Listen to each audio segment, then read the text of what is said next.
over recent years, there's been a resurgence of hookah use around the world, most notably among youth. The Center for Disease Control and Prevention states that because tobacco used for hookahs tastes better and is easier to inhale, people don't consider it to be as harmful as tobacco. And hookah originally was intended for drug use.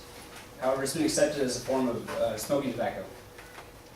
Its appearance has gone through many changes over the past, but it still serves the same simple functions. And although it's promoted as being safe alternative to cigarettes, there's many risks associated to its use.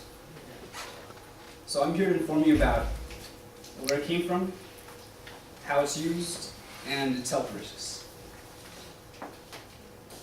So first, let me explain to you about its history. Hookah originated in the Middle East. The term hookah comes from India and Pakistan, where English speakers were first introduced to it. Early hookahs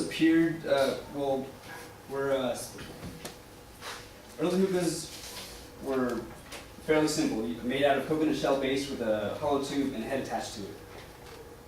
They were designed to smoke opium and hashish. And as they became more popular, their design began changing.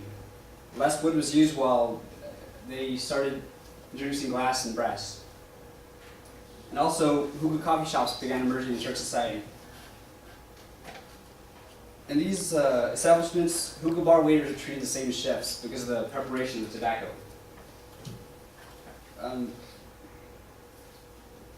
Its packing and moisture was a skill, and it's even considered rude to move coals. And as hookah migrated south into the Arab world, they got the name nargile, and it then spread into Egypt and Morocco, where they called it shisha. And today, hookah bars are social places where people get together to discuss politics and local events. And in certain places like Kuwait and Saudi Arabia, hookah bars are for men only. Next, I'd like to discuss how it works. The hookah is made of three major components: the bowl, the stem, and the base. The bowl is what holds the tobacco and coal. Some cultures cover the bowl with perforated tinfoil to separate the coal and tobacco, which helps minimize inhalation of coal ash. The stem is a hollow tube which extends into the water, and this usually has two holes, one for the hose, which is where you breathe through, and the other for the valve, which is used for cleaning. And the third component is the bowl, which is basically just a water jar. Now, when someone inhales from the hose, air is pulled down through the coal and the tobacco and into the base. Air produces smoke by roasting tobacco instead of burning it like a cigarette. As smoke passes down to the base, into the water, bubbles up and fills the top where the hose is connected. And as the smoke inhales from the hose, the change in pressure continues the flow of air, will continue the process. And these components must be tightly sealed with grommets, or else the smoke will be diluted.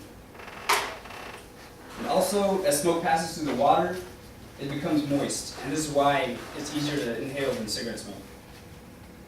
And American society has accepted hookah as a pipe used for tobacco instead of illegal drugs. And now they're in every college head shop and Middle Eastern market across the United States. And finally, I'll be discussing the health risks. Hookah is marketed as being a safe alternative to cigarettes because the percentage of tobacco is low, and the water supposedly filters out some of the toxins. And these safety claims are not true. In fact, you can get more toxins such as nicotine and tar from smoking hookah. And also, the charcoal used to light the hookah produces carbon monoxide and heavy metals. And hookah is also linked to unique risks. For example, infectious diseases can be spread by passing the pipe or by the way the tobacco is prepared. In an article from USA Today, the main concern with hookah is the duration of the session. Smoking a cigarette can last around 5 minutes, while a hookah session can last about 45. And one study estimates that 45 minutes of hookah smoking is equal to smoking a pack of cigarettes. So due to the mode of smoking, including the frequency of puffing, the depth of inhalation, and the duration of a hookah session, hookah smokers absorb higher concentrations of the toxins found in cigarettes. So in conclusion, what first began as a form of drug use has emerged as a new and exciting way to smoke tobacco.